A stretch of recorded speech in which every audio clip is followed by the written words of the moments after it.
예, 저 앞에 있는 이자카야도 지금 안에 이제 손님을 받지 않고 테이크아웃만 가능하다고 하네요. 이제 일본 같은 경우는 지금 도쿄도 그렇고 저녁 7시 이후에 이자카야 문 닫으라고 지금 권고를 하고 있거든요. 제가 그 이유를 또 나중에 설명을 드리겠지만 7시까지 영업을 하라는 건 닫으라는 얘기거든요. 하지 말라는 건데 왜 7시까지냐? 정부에서 책임을 지지 않겠다는 거예요. 정부에서 강제적으로 이런 술집이나 이자카야를 강제적으로 하지 말아라 그러면 거기에 대한 어떠한 책임과 대책을 내놔야 되는데 이제 그렇긴 싫고, 그러니까 7시까지 술집을 해라, 그 말은 술집 하지 말아라는 그런 뜻이거든요. 이게 일본 스타일이라고 보시면 돼요. 아주 일본틱한 그러한 정책, 예, 그런 발표, 그런 거죠. 7시까지만 해라. 네, 안녕하십니까. 20년 이상 해외에서 생활하고 있고 사업을 하고 있습니다. 그리고 일본인 아내와 국제 결혼해서 지금도 일본 오키나와에 정착해 살고 있는, 나름대로 해외 경험이 풍부하다고 자부하는 국제아재, 반갑습니다 여러분.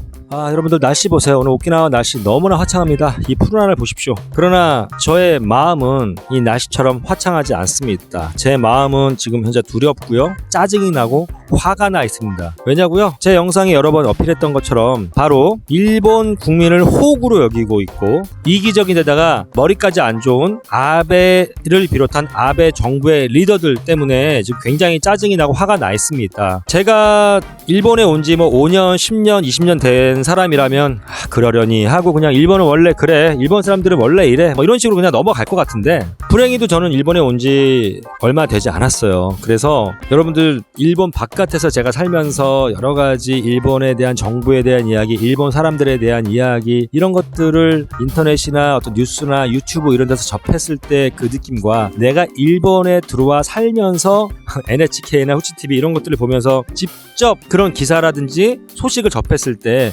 그 임팩트는 정말 게임이 안 될 정도로 너무나 강하거든요. 전 세계가 지금 이 바이러스 사태로 고통을 받고 있습니다. 이제 대한민국은 정점을 찍어서 지금 서서히 이 위기에서 탈출을 좀 하고 있는 모양새예요. 일본은 여러분 어떤지 아십니까? 여러분은 뭐 일본 뉴스나 일본에 관련된 유튜브 또 소식 이런 것들을 봐서 아시겠지만 장난 아닙니다. 지금 일본이. 현재 오키나와는요, 확진자가 지금 제가 영상을 찍는 이 순간 101명입니다. 그리고 일본 전체 확진자도 오늘 10,000명을 넘었어요. 아마도 이 영상이 올라갈 때쯤 되면은 일본 전체 확진자는 한국 확진자를 넘어설 것 같습니다. 일본 정부는 이 부분에 대해서 굉장히 민감하게 생각을 하고 있어요. 그런데 제가 늘 얘기하지만 이 통계가, 이 수치가 별로 의미가 없다고 생각을 해요. 당연히 지금 이미 한국 확진자 수 몇 배 이상 넘었다고 생각을 해요. 왜? 검사를 안 하니까.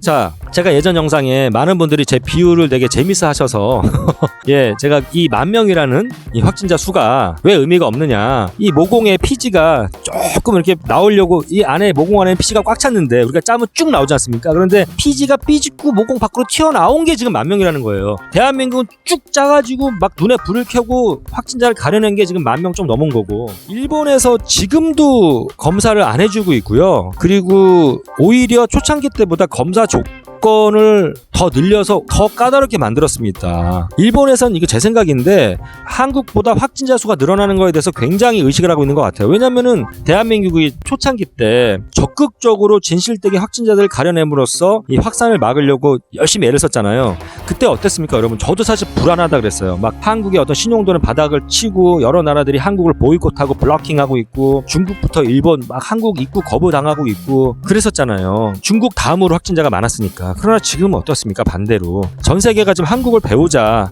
한국이 지금 모델링이 되고 있지 않습니까? 당시에 일본이 정말 한국을 많이 우롱하고 조롱했습니다. 저러다가 심지어 의료 붕괴가 온다, 마치 대한민국은 된 것처럼 뭐 된 것처럼 그런 식으로 언론에서 떠들었단 말이죠. 그런데 지금 이제 일본이 그러고 있는 거잖아요. 그러니까 일본에서 물론 올림픽 연기 이후에는 그렇게 한국을 우롱하고 조롱하는 그런 기사나 이런 것들은 지금 쏙 들어갔어요. 그럼에도 불구하고 일본에서 지금 현재도 검사를 안 하는 이유는 바로 의료 붕괴예요. 이 사람들의, 이 정부 리더들의 로직은 그겁니다. 이 바이러스에 감염됐을 때 많은 사람들이 무증상으로 넘어가거나 아니면은 경증으로 넘어간다. 그런데 이런 사람들까지 다 가려내서 케어해주고 치료를 했을 때 일본의 이런 의료 서비스의 에너지를 거기에 쓸 수 없다라는 거죠. 정말로 중증 환자들, 사경을 헤매는 이런 환자들에게 의료 서비스 에너지를 쏟아야 된다. 그래서 한국처럼 지금도 미련하게 계속해서 확진자를 이렇게 가려내는 작업은 의료 붕괴를 초래한다라고 계속 아직도 일본 국민들을 정부가 세뇌하고 있습니다만, 일본 국민들이 이제는 정부의 말을 잘 믿지 않습니다. 일본 국민들이 계속해서 컴플레인을 하고 있어요. 그러다 보니까 아주 우스운, 참 대한민국 정부가 그런 정책을 내놨다고 했을 때는 참 씨알도 안 먹히는 그런 정책들이 막 나오기 시작하는데,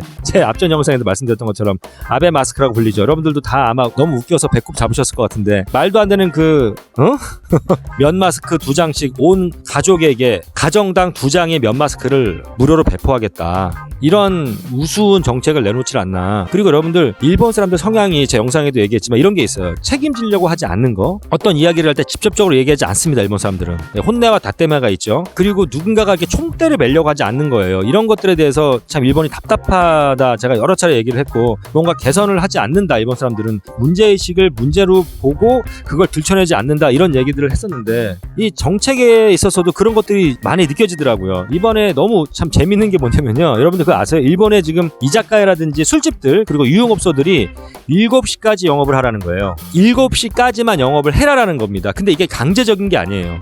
일본은 지금 엊그제 이틀 전에 전국이 다 비상사태가 선포가 됐어요. 이 비상사태라는 게 말은 거창해, 비상사태 선포. 그런데요, 사실상 강제적인 게 거의 없어요. 그냥 오네가이시마스, 플리스, 부탁한다, 권고한다, 권유한다, 이런 거거든요. 그러니까 이게 뭐냐면요, 일본 정부가 공적 책임을 지지 않겠다는 거예요. 예를 들어서 지금 많은 자영업 하시는 분들이 굉장히 우왕좌왕하고 헷갈려 하시는데, 이자카야나 이런 술집이나 유흥업소들을 7시까지만 영업을 하세요. 7시 이후에는 영업을 하지 않는 걸 우리는 권합니다, 권장합니다, 이거거든요. 그러니까 차라리 그러면은 아예 그냥 자율적으로 100% 그냥 업주한테 맡겨서 그 업주의 판단에서 문을 열든 닫든 하게 하든가, 아니면 아예 강제적으로 못하게 하든가, 이래야 되는데 이게 뭐냐, 굉장히 우왕좌왕하고 있단 말이죠. 여러분 생각해보세요. 술집이나 이자카야 7시까지만 영업하세요가, 이거는 결국에는 문 닫으세요라는 얘기잖아요. 하지 말라는 거거든요. 7시까지고 나발이고 문 열지 말라는 거거든요.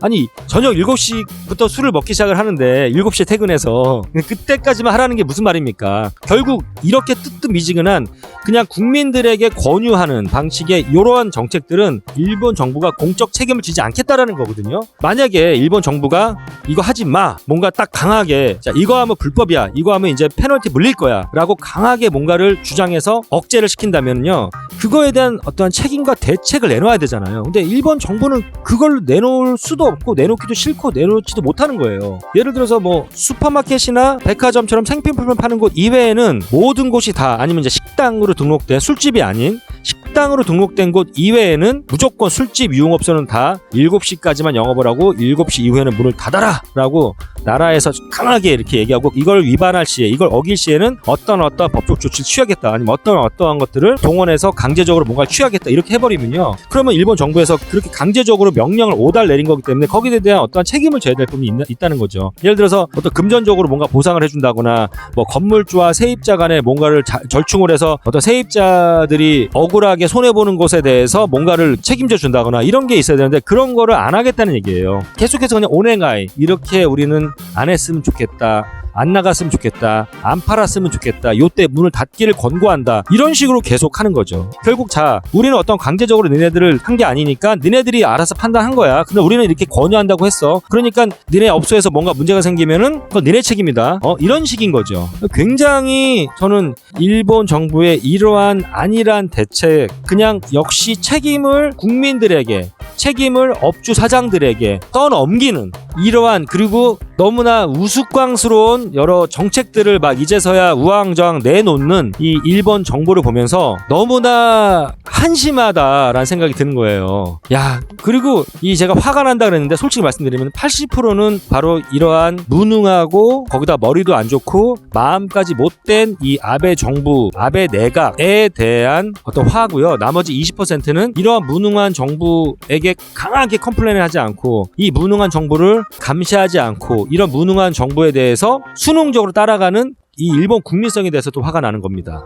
해외 살다 보면은 어떨 때는 한국에 나도 살고 싶다. 어떨 때는 한국에 살고 계신 분들이 부럽다라는 생각이 들 때가 가끔 있는데 요즘에는 부쩍이나 한국에서 살고 계신 여러분들이 이렇게 많이 부럽기도 하고요. 솔직히 한국 가고 싶다는 생각도 들어요. 근데 한일 간의 하늘길이 완전히 막혀서 지금은 오도 가도 못하는 그러한 상황이 돼버렸죠. 이 오키나와 섬에 갇혀버린 상황이 됐는데 아무튼 한국에 계신 여러분들은 럭키하다라는 생각이 듭니다. 그리고 늘 제가 얘기하지만 하루 빨리 일본 정부가 정신 차려서 제대로 된 정책들을 좀 쏟아냈으면 좋겠다. 네, 그리고 진정으로 국민들을 생각하는 그러한 정부가 됐으면 좋겠다라는 게 저의 바람입니다. 그리고 대한민국을 비롯한 전 세계가 전염병이기 때문에 나 하나 잘한다고 나 하나 깨끗하다고 해서 해결된 문제가 아니잖아요. 물론 내가 일단은 깨끗하고 주의를 해야 되고 또 조심해야 되고 우리나라가 또 조심해야 되고 그래야 되는 거긴 하지만 이 전 세계가 지금 세계화 국제화된 이 상태에서 다 연결되어 있기 때문에 어느 한 나라 잘한다고 해서 이 문제가 해결될 거라고 생각하지 않습니다. 다 같이 이 지구촌이 이 바이러스로부터 안전하게 독립되는 그날까지 저는 기도할 거고요. 여러분들도 건강 조심하시고 저도 오키나와에 있으면서 더욱더 조심해서 늘 여러분들께 의미 있고 재미있는 영상 올려드릴 수 있도록 애쓰도록 하겠습니다. 대한민국 화이팅이고요. 그리고 또 늘 제가 얘기하지만 일본도 이 사태로부터 더 이상 좀 피해가 없기를 이거는 감정의 문제가 아니라 더 인도적인 마음이라고 저는 생각이 들고 전 세계가 마찬가지입니다. 빨리 정말 정상화 됐으면 좋겠습니다. 여러분들과 오키나와에서도 만나고 싶고요. 아무튼 감사드리고요. 정말 다시 한번 이 바이러스 조심하시고 꼭 건강 유지하시기를 기원하겠습니다. 네, 이상 국자였습니다. 감사합니다.